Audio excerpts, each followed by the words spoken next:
Day zero is the moment before company formation, when a founder decides to take the plunge, follow their dream, and commit to pursuing their vision of change. On day zero, you'll hear founders tell their story. Well, good afternoon, Rich, and welcome. Hey, Gary, it's great to be here. Well, we're pleased to have you at this microphone, and we're delighted that you're sitting on the advisory council of Day Zero. Certainly these days, innovation, entrepreneurism, founders is, I think we all agree, necessary to move the ball forward in healthcare. So those of you on the advisory council have deep expertise in investing in healthcare. In your case, you're the dean of the group, as we've talked about. You've been doing this for 20 years or more. Why don't we get to know you a bit better, Rich? What was life like growing up for you? Well, I had a pretty regular, adolescent typical experience. I'm from the middle of Pennsylvania, outside of Harrisburg. I grew up with my two parents. I have two older brothers who are pretty older. And, my dad worked in the military. He worked in a factory after that. My mom was basically a receptionist for medical offices and dental offices. And so that was my first touch of healthcare. I ended up cleaning doctors and dentists' office as a young kid in a first job. But my parents were always creative. Actually, when they left their regular careers, they transitioned and became professional clowns for like birthday parties and corporate events and all kinds of things. And that kind of, I think, maybe touched a bit of my brain in terms of transformation and what transformation can bring and be. And so, that's one of the hallmarks of, what I've been about, I think, in my career is really how do we do transformational change for healthcare to better serve our patients and our communities. And I think entrepreneurs are such a big part of that. Well, I have to ask, so did you ever dress up as a junior clown? And I may have learned a balloon animal or two in my time. That's about it. Very good. Well, I can see why healthcare and innovation is part of your life, but at what point did you actually say, hey, that's what I want to do with my professional life? I was early on at CommonSpirit when I first came here and working with Lloyd, our CEO, and our board. And I got asked to do something which was a novel assignment at the time, but is really relevant, I think, in today's society, which is, we have such great measures of finances and accounting and such great measures of quality. And at that time, Catholic Healthcare West was like, well, how do we measure community benefit and what we're doing, socially in society? And so I got asked an assignment to develop a tool that would be, benchmarkable and analytic the way all of our, accounting tools are and finance tools are, and develop what was called the Community Need Index, which was the first national tool for measuring social determinants of health in communities as it relates to education status and access to care and those individuals that are covered by governmental insurance and diversity and a number of things. And so developed this tool. And then once we developed it, all these other systems and payers were like, what is that? How do we use that? Could that be, valuable in our work? And so we ended up commercializing that, and 50 plus other organizations were using this tool. We published about it. And that really got me thinking about like, wow, you can impact, healthcare broader than your own organization through innovation. And so that really, drew me on the path to where I'm at today. Well, you've certainly been a leader, pardon me, in this space for a number of years. As we said, you joined Dignity, the predecessor to CommonSpirit, more than 20 years ago. Your role now, Chief Strategy Innovation Officer, can you describe that role for us, Rich? What does that entail?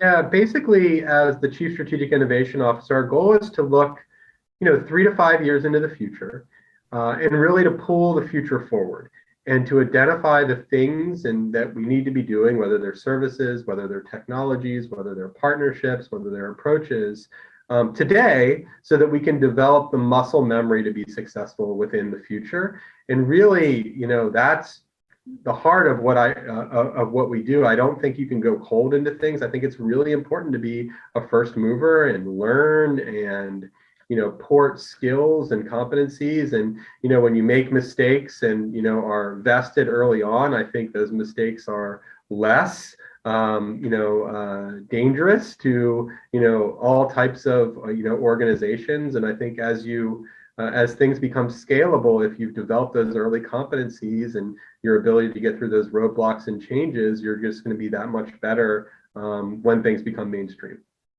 I think when you started, innovation wasn't as high a priority among the C-suites of the large health systems as it is today. Over the course of your career, what's caused innovation to become much more of a priority topic for our health systems? I do think I was maybe the first role of strategic innovation in health system. There's a lot of people that have followed in their own organizations and past, which is fantastic. I think health systems are really good. Hospitals are really good at certain things. I think over time, as the community has become, it has different needs, as people have become, more personalized in their choices, need has been unveiled to be much more than medical need, but also social needs and behavioral health needs. The reality is not everyone can do everything. And I think the smartest organizations are ones that take advantage of entrepreneurs and the unique business model ideas they have, the talents they have, the novel technologies, and then bring that together with what health systems do well, which is, real doctors, real nurses, real clinical care situations every day. I think if you can partner those things together and tap into the energy and competencies of both sides, you're more likely to better serve your community. And I think that trend as hospitals have become more than, just, medical care in a bed, and really are about quality of life, you need to have entrepreneurialism, you need to have partners. So Rich, how do you develop your investment agenda? That is the areas of investment that you're looking for? We sit down with our leadership. I think of it as a big funnel. We sit down with our leadership. I call it strategic innovation because it's really vested in our strategy. So what are the things that we're really trying to accomplish? Whether it might be, moving to value-based care, whether it might be greater focus on health equity, whether it might be caring for people in a more accessible and low cost way. I mean, those all have to be vetted and understood with leadership teams and, part of our overall strategy. So that's always step one. And then from there, it's, how do you look in the external world with what's going on? How do you look amongst our own employees? We've had fantastic intellectual property work that, we've created things that have scaled, across the country. And how do you tap into the VC community, the PE community, other communities, other systems, and what they're doing? And really, when you have those, macro themes, ultimately you have to translate that into something that's actually practical and meaningful, whether it's an effort or a partnership or a joint venture or a risk-based relationship or an equity investment. But, to me, it starts with making sure that it's aligned with strategy, and then ends with making sure you're aligned with your operating team, which means you shouldn't, I don't believe in innovation in vacuums. I don't believe in innovation centers that are standoff all by themselves. I think things need to be real and they need to be vested in operations. And so to me, vested in your strategy and vested in your operations are the bookends. And then the middle is how you figure out how to do it, which often requires working with great founders and partners. There's a lot of interest in digital health these days. Where does that stand on your priority agenda, Rich? I believe people want a holistic care journey. So it may be nice to have a digital capability for, this one item, this immediate need, but ultimately as people progress their lives, they have more intense issues that they're dealing with. And so I think digital provides great access. I think it needs to be there, when you need it. But I think it's best as part of an overall care model and not a standalone thing on its own. And I think that's somewhat of the danger of the way the world's evolving today. And, for the people that create those digital things, often younger in their lives and careers, and maybe don't understand kind of the full holistic realm of health that you'll be tapped into. I kind of laugh with a lot of companies when they start in different directions, and I'll kind of say, all right, I'll see you in 2 years when you're trying to do a health system partnership. And that usually plays out. It usually plays out. Maybe it's 5 years, but at the end of the day, I think they realize you can only go so far. Yeah, you'd be a great advisor to all these young companies. I'm sure you're approached all the time for doing that. Just in terms of how you think about a particular investment, let's say you've got the topic, it's right in an area that you're looking for. They've got a good sense of comprehensiveness and so on. How do you make a determination to actually invest in a specific company? When CommonSpirit Invest, really the first thing is, are we working with the organization? So we don't believe we have unique value, that a financial investor might have. I mean, they have people that have done tons of work on doing due diligence on companies and analyzing markets, but our value rests in the strategy and the understanding of how it works within care sites. And would we, as a like example of healthcare in the United States, scale something like this? And we believe if that is true, it's likely other organizations would. And so, obviously there's an eye towards, what is the valuation and what is the market and all those other types of things. But at the end of the day, and who leads the investment. But at the end of the day, is it like, do we really bet on this as part of the future of CommonSpirit? And we feel like we're representative of the country. And so if that's true, in large measure, it seems like it's something worth betting on from an investment standpoint. Mm-hmm. Where does the leadership team, and particularly the CEO, weigh in here? How important is that in your calculations? Yeah, Lloyd is a fantastic leader. Obviously a legendary leader in the industry. And one of the things he's always espoused is partnerships and the creativity of others, given us, a real opportunity and, financial support and leadership support. And I think that's just really critical. That has always been part of his ecosystem of figuring out, what can we do well as CommonSpirit and what can others do? And of course, always coming together, there's more. I mean, whether it's, entrepreneurial work, whether it's the work that he's led with Morehouse School of Medicine on the health equity side, which is, very meaningful, but ultimately, it's that 1 + 1 = way more than 2. And if you can do that, that's, a phenomenal way to impact society positively. I know you sit on, it seems like, a number of boards of companies that you've invested in. How do you find the time to get your work done and sit on these boards? Yeah.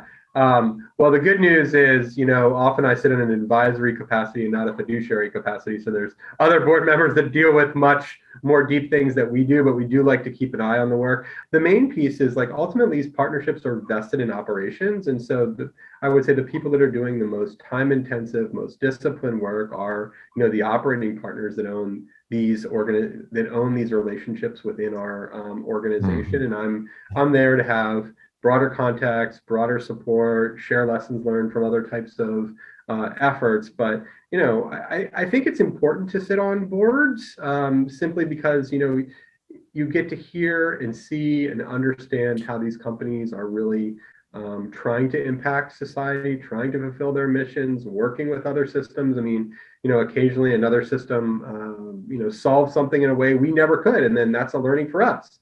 In the health system world, especially today, it's very easy to stay fully internal.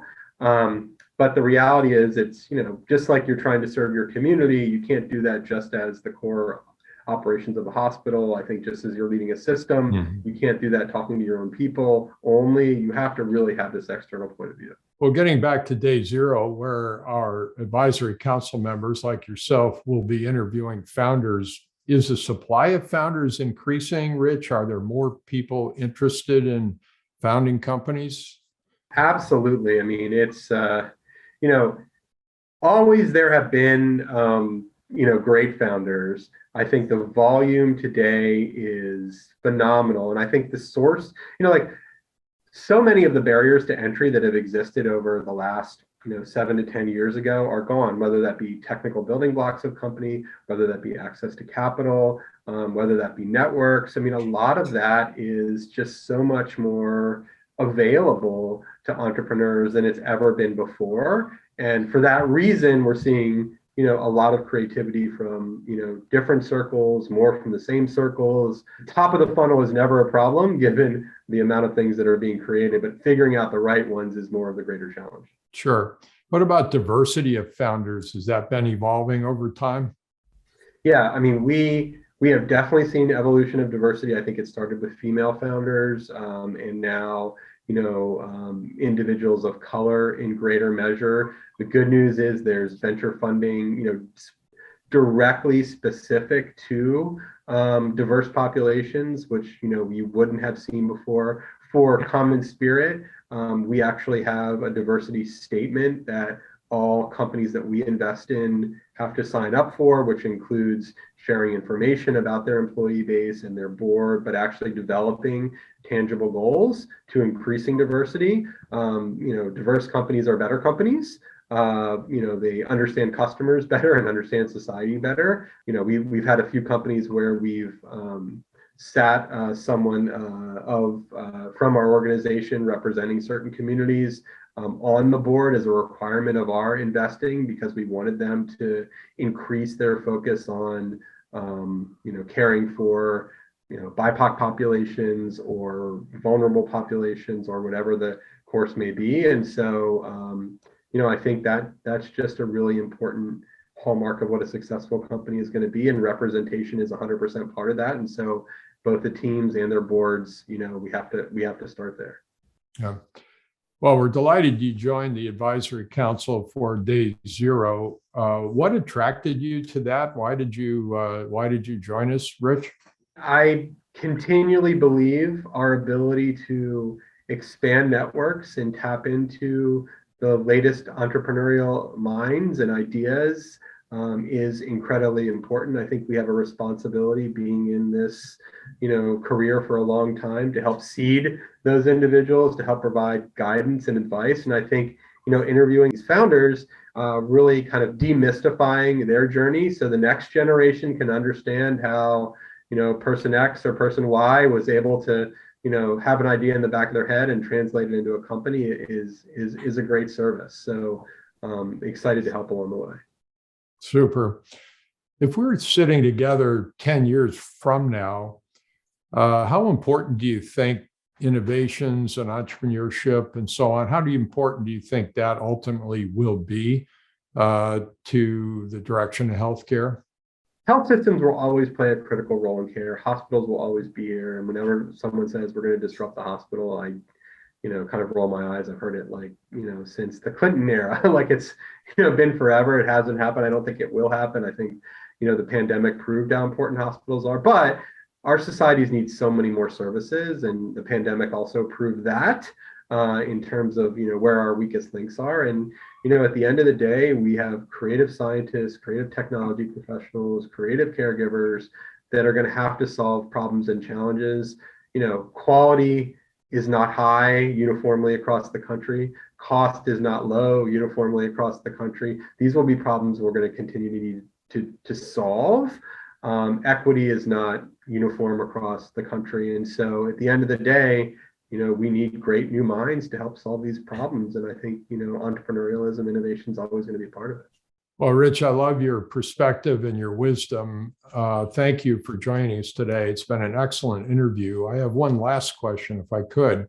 Of course. And that is, for all of the founders and entrepreneurs, and particularly those that are starting out or early stage, what advice would you have for them?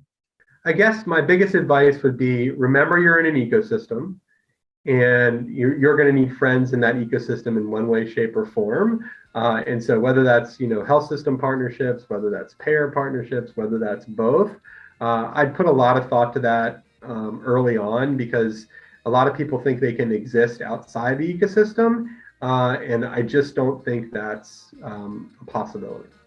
Mm-hmm. Yep, spot on. Rich, many thanks. Much appreciated. And happy holidays coming up. All right. Thanks, Gary. Happy holidays.